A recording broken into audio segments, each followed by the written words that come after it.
वो देश जो खुद को भारत का सबसे बड़ा सहयोगी बताता था, हर मंच पर दोस्ती की बात करता था और पर्दे के पीछे भारत के खिलाफ जाल बुन रहा था।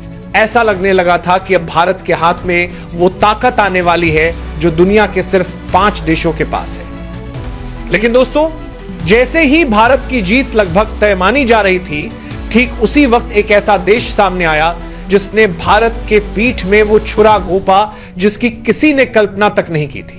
अब सवाल उठता है, वो देश कौन है? क्या वो सऊदी है? क्या वो तुर्की है? नहीं दोस्तों, सऊदी और तुर्की तो इस पूरी शतरंज के सिर्फ प्यादे थे। असली मास्टरमाइंड तो कोई और था। वो देश था अमेरिका। अब जरा सोचिए, अमेरिका जो दुनिया को लोकतंत्र और साझेदारी का पाठ पढ़ाता है, वही भारत की स्थायी सदस्यता रोकने की साजिश का सिरमौर निकला। दरअसल हुआ यह कि जब यूनाइटेड नेशन की बंद कमरे वाली बैठक में 5 स्थायी देशों अमेरिका, रूस, चीन, फ्रांस और ब्रिटेन को भारत की सदस्यता पर फैसला लेना था, तभी अमेरिका ने चुपचाप अपना वीटो लगाने का ऐलान कर दिया। अमेरिका के प्रतिनिधियों ने साफ कहा कि वे भारत के प्रस्ताव को स्वीकार नहीं करेंगे और यहीं से सब कुछ बदल गया। जैसे ही यह खबर बाहर आई, पूरी दुनिया हक्की बक्की रह गई। जो अमेरिका कुछ महीने पहले भारत को समर्थन देने की बात कर रहा था, वही अब भारत की राह में सबसे बड़ा रोड़ा बन गया था।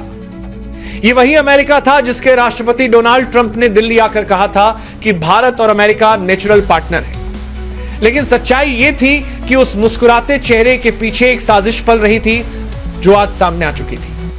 3 महीने पहले कतर के दोहा शहर में मुस्लिम देशों की एक गुप्त बैठक हुई थी सऊदी अरब, तुर्की और पाकिस्तान के बीच। ऊपर से यह बैठक आर्थिक सहयोग के नाम पर थी, लेकिन हकीकत में वहां पर भारत को रोकने की पूरी रणनीति बनाई जा रही थी और यह पूरी मीटिंग अमेरिकी इशारों पर हो रही थी। इस मीटिंग से सिर्फ 3 दिन पहले सऊदी अरब और अमेरिकी अधिकारियों के बीच लंबी मीटिंग चली थी। रात भर योजनाएं बनी और 2 दिन बाद वही एजेंडा मुस्लिम देशों की बैठक में पेश किया गया। अब दोस्तों, जब इजराइल की गुप्त एजेंसी मोसाद को इसकी भनक लगी, इजराइल जो भारत का सबसे करीबी सहयोगी है, उसने तुरंत इस पूरी साजिश का ब्लूप्रिंट भारत तक पहुंचाया। और जब यह रिपोर्ट भारत के विदेश मंत्रालय तक पहुंची, तब जाकर सच सामने आया कि असल में जो चाल तुर्की, सऊदी या पाकिस्तान के नाम पर चली जा रही थी, उसके धागे सीधे वॉशिंगटन डीसी से जुड़े थे। भारत ने तुरंत इस पर कार्रवाई शुरू की। विदेश मंत्री एस जयशंकर ने इस खबर को मिलते ही अपनी रणनीति बदल दी।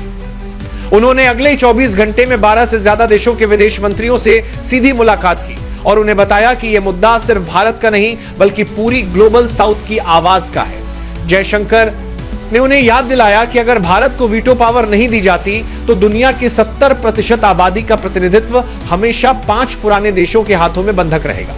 इस बीच अमेरिका ने अपनी चाल और तेज कर दी। उसने अपने पुराने यूरोपीय सहयोगियों ब्रिटेन, फ्रांस, इटली और जर्मनी के जरिए यह अफवाह फैलानी शुरू कर दी कि सुरक्षा परिषद का विस्तार एक जटिल प्रक्रिया है, इसे लागू करना नामुमकिन है। लेकिन दोस्तों, भारत अब पहले वाला भारत नहीं था।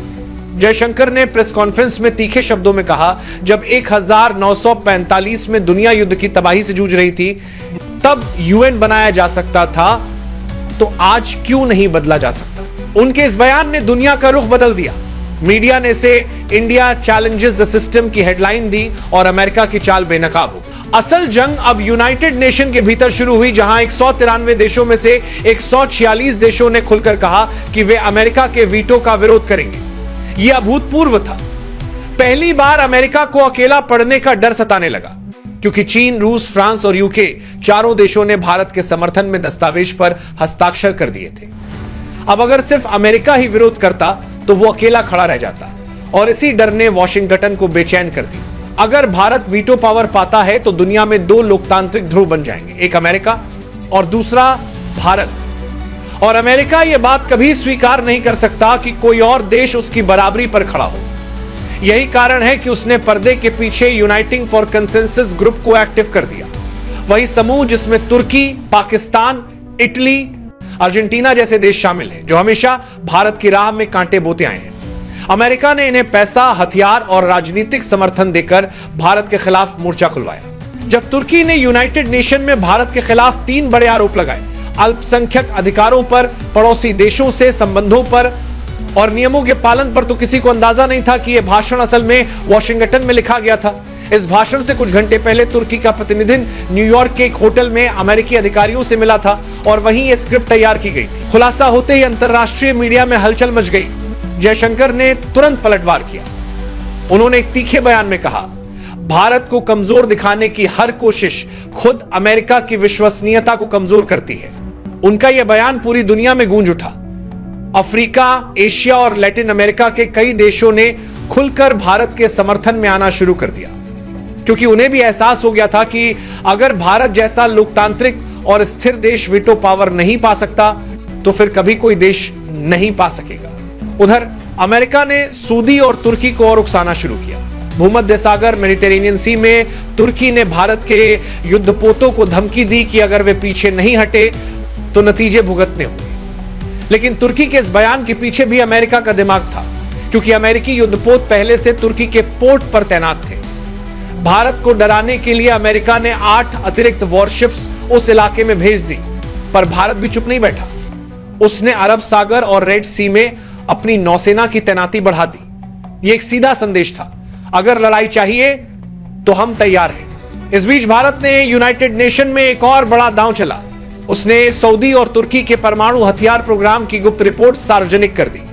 भारत ने खुलासा किया कि दोनों देश यूरेनियम 235 का गुप्त एनरिचमेंट कर रहे हैं, जो अंतरराष्ट्रीय कानून का उल्लंघन है।